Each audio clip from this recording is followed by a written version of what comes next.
September 26, 1983, 12:40 a.m. A Soviet nuclear early warning system. America has launched nuclear missiles, 5 of them, headed straight for the Soviet Union. The officer on duty has one job: report the attack immediately. If he does, World War III begins within minutes. Hundreds of millions die, but he doesn't report it. He makes a decision that saves your life, and nobody knows his name. To understand what happened that night, you need to understand the world of 1983. The Cold War was not cold at all. The United States and Soviet Union had enough nuclear weapons to destroy Earth 17 times over. Both sides lived in a permanent state of terror. One wrong move, one misread signal, one panic decision, and it was all over. 3 men stood between humanity and total annihilation. None of them are in your history books. None of them received medals. 2 of them died in poverty. This is their story. October 1962. The Cuban Missile Crisis. The world watches as American and Soviet forces face each other across the Caribbean Sea.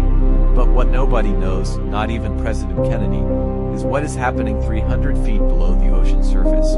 A Soviet submarine, B-59, is hiding in the deep water near Cuba. It has been underwater for days. Communication with Moscow is cut off. American destroyers above are dropping depth charges, small explosives designed to force the submarine to surface. October 1962. The Cuban Missile Crisis. The world watches as American and Soviet forces face each other across the Caribbean. But what nobody knows, not even President Kennedy, is what is happening 300 feet below the ocean surface. A Soviet submarine B-59 is hiding in the deep water near Cuba. It has been underwater for days. Communication with Moscow is cut off. American destroyers above are dropping depth charges to force the submarine to surface. Inside B-59, the crew believes World War III has already started. The Captain Valentin Savitsky is exhausted, frightened, and furious. He makes a decision: launch the nuclear torpedo. The B-59 was carrying a torpedo with a nuclear warhead equal to the bomb dropped on Hiroshima. One launch would have destroyed the American fleet. America would have responded with full nuclear force. The Soviet Union would have fired back. It would have been the end.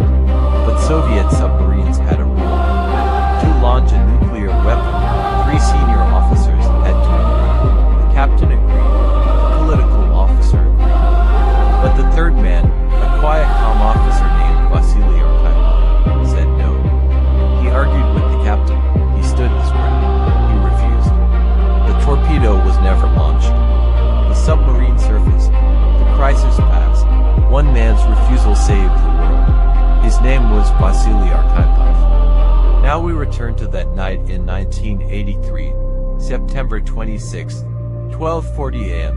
Lieutenant Colonel Stanislav Petrov is sitting inside Serpukhov 15, a secret Soviet nuclear early warning bunker south of Moscow. His job is simple but enormous: monitor American missile activity and report any launch immediately to Soviet High Command. Then the alarm goes off. The system detects 1 American missile launch, then 2, then 3, 4, 5. The screen reads, launch detected. Confidence level, highest. Every protocol Petrov was trained to follow said reported immediately. Soviet leadership would then have minutes to decide whether to launch a retaliatory nuclear strike before the American missiles arrive. But Petrov stops. He thinks something feels wrong. Why would America launch 5 missiles? If the United States wanted to destroy the Soviet Union, they had launched hundreds, thousands, at once. He also knew the early warning system was new, experimental. It had not been fully tested. He had a gut feeling, a human instinct that no computer could have. So he did something that could have ended his career, or his life. He picked up the phone and reported, false alarm. For 23 agonizing minutes he sat with that decision, waiting. If he was wrong, if real missiles were coming, he had just prevented the Soviet response. No missiles came. The system had malfunctioned. Sunlight reflecting off clouds had been mistaken for missile launches. Stanislav Petrov's gut feeling had saved 3 billion lives. But what happened to him next is where the story becomes truly painful. You might expect Petrov to be celebrated, decorated, called a hero. Instead, he was quietly reprimanded. His superiors were embarrassed. His paperwork that night was incomplete. He was transferred, eventually forced into early retirement. He suffered a nervous breakdown. His wife died of cancer. He lived alone in a small apartment outside Moscow. For years he had no idea the outside world knew what he had done. It was not until 1998, 15 years later, that the story of September 26th became public. Petrov was eventually given a small award by the United Nations. He visited the United States. He met Kevin Costner. He died in 2017. At first nobody even noticed.